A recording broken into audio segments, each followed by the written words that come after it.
Close your eyes. I want you to visualize something. Think about your favorite place, your favorite photo, your favorite scene from a movie. What do you feel? For me, it's Pokemon, Gen 2, Gold, Silver, Crystal, staying up late at night, playing the game. I feel happiness, contentment, the same kind of excitement I got when I was playing Pokemon late at night when I was supposed to be asleep. And that nostalgia feels good, but the memories aren't perfect, and we can't go back in time. But we can revisit that game, rewatch that movie, take another look at that photograph, and I think that's why I love images. They freeze ideas, moments in time, so that we can revisit them. And in that, they might impact us differently or the same as the first time we encountered them. And I never want that to be reduced to an afterthought. Originally, this video was going to be about why I love photography, but really that's only part of the story. I love still images, I love moving images, and when I think about it, I think I always have. As I've gotten older, really since I finished undergrad and started photography, the way that I've engaged with images have changed. I've been thinking a lot lately about how images have become pretty much noise. We like them every day, we stream them, auto scroll and autoplay even chooses what's next for us to consume. And as amazing it is that everyone can have their own voice, not everyone uses their voice in the same way to the same standard. So at least in my opinion, we've become overloaded. I'm not gonna lie, if I'm being honest, a lot of it is what I like to call slop, commonly referred to as brain rot. And I think it's important to mention that when images become slop, become noise, we do lose something. Not just attention, but we lose meaning. Art is no longer art, it's now content. The more we scroll, the less we see. The more we post, the less we remember.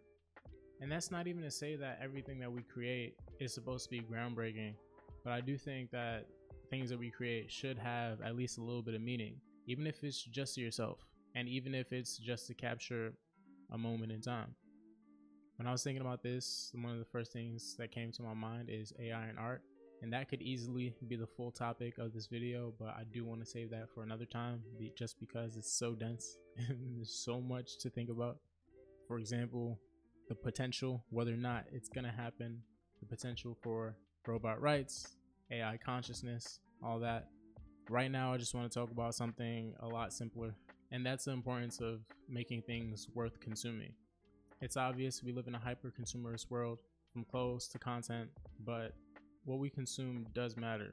The media that I grew up with shaped me into the person that I am today. Games, shows, movies, images, they help me feel seen, understood, and inspired. And that should continue for all of us, every generation. I mentioned how the way I engage with images changed when I became a photographer.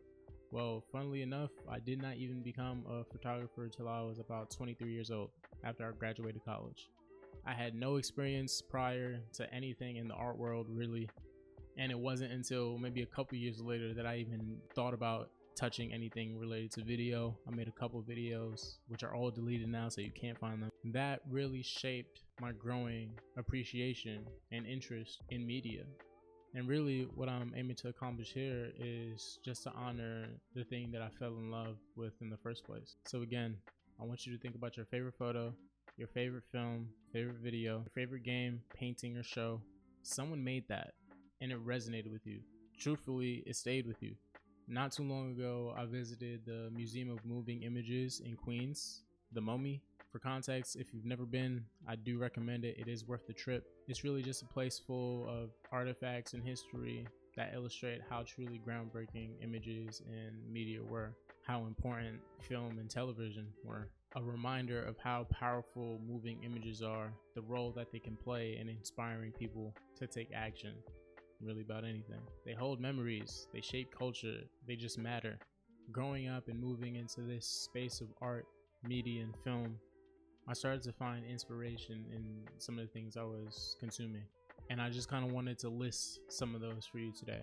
Films like Ex Machina, Her, Goodfellas, Ghost in the Shell, shows like Cowboy Bebop, Fullmetal Alchemist Brotherhood, Samurai Champloo, directors like Scorsese or Wes Anderson, games like Pokemon, Kingdom Hearts, Final Fantasy, especially Final Fantasy X.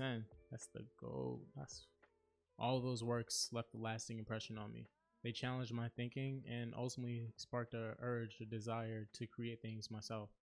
To me, that list represents a set of high quality, diverse media that really challenged philosophical thinking.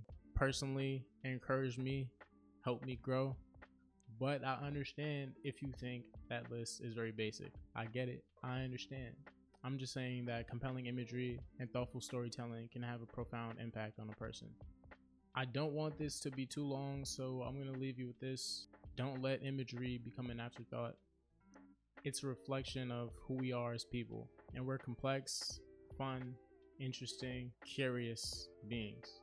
To me, humanity is most beautiful when we're full of texture, and we have the most rich texture when we create those beautiful, rich microcosms of culture. And if you're a creator, try to create with a little bit more intention. Not to say that you aren't already, but I know that personally this is something that I want to do, and hopefully this video is at least a step closer to that direction.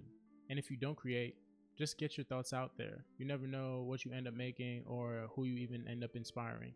Take some time to revisit some of that old media and fall in love with it again, and find some new stuff. And be sure to fall in love with that too. I'll catch y'all later. Peace.